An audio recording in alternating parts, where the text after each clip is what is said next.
ये 16 तारीख को कृष्ण जन्म है। जी जी। तो कृष्ण जन्म में बहुत सारे भक्त कुछ गलतियां करते हैं। उस गलती को सुधारने के लिए ऐसा क्या करें? जैसे कि लोग, मैंने देखा है, भगवान श्री कृष्ण के सामने बैठ के केक काटते हैं। वो अंडे का बना हुआ केक होता है, ठीक है, उसको काटा जाता है, और बहुत सारी गलतियां ऐसे और भी होती हैं। इसको सुधारने के लिए ऐसा क्या करें? देखिए, कृष्ण जन्माष्टमी का उत्सव, क्या मैं तो कहूँगा, ये जो हमारे धार्मिक उत्सव हैं वो पूर्ण रूपेण धार्मिक तौर तरीके से ही मनाना चाहिए। धार्मिक मर्यादा का ध्यान रखते हुए ही इन उत्सवों का आनंद आप ले सकते हैं। जैसे कि आपने केक काटने वाली बात कही, ये केक काटना हमारी सनातन पद्धति नहीं है। हमारी पद्धति लोगों को विभाजित करना नहीं है, काटना तोड़ना नहीं। हमारी पद्धति लोगों को जोड़ना है। रहीमदास जी ने कहा है, रहीम धागा प्रेम का मत तोड़ो चटकाए, टूटे ते फिर ना जुड़े, जो जुड़े गांठ पर जाए। केक के ऊपर लोग दिया जलाते हैं, बाद में बच्चों से कहते हैं फूंक मारो। हमारी पद्धति भाई साहब दिया जलाने की है, दिया बुझाने की नहीं। दीप से दीप जलाते चलो, प्रेम की गंगा बहाते चलो। तो हमारे बिल्कुल बिल्कुल, और मुख से अग्नि को फूंकना ये तो बहुत बड़ा पाप है। केक काटने के बाद लोग मुंह पे मारते हैं, फेंक नहीं, उसका अपमान करते हैं। अन्न का तो अपमान हुआ ये तो। बिल्कुल बिल्कुल बिल्कुल। भगवान कृष्ण का जब जन्म हुआ था उस समय श्रीमद् भागवत में आता है कि दधिकांधो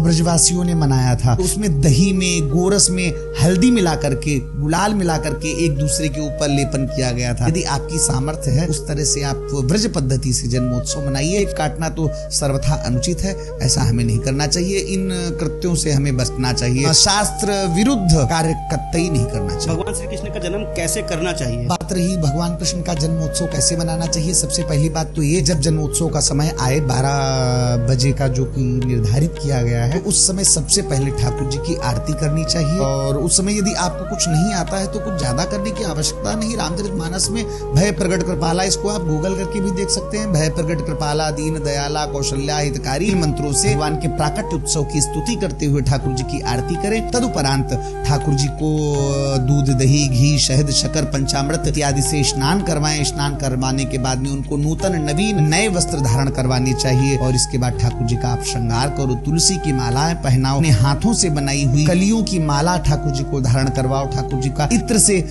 लेपन करो। ठाकुर जी को इत्र की मालिश जरूर करनी चाहिए। यदि इत्र की मालिश गोपाल जी को न की जाए, गोपाल जी के मस्तक में, सर में दर्द होती रहती है, इसलिए ठाकुर जी को इत्र की मालिश अवश्य करनी चाहिए। इसके बाद में घर में बनाए हुए शुद्ध पकवानों का ठाकुर जी को भोग लगाया जाए। उन पकवानों को प्रसाद रूप में वितरित करके ठाकुर जी को झूले पे बिठा करके झूला झुलाया जाए। इस तरह से विशुद्ध रूप से हमें जन्माष्टमी का पर्व मनाना चाहिए।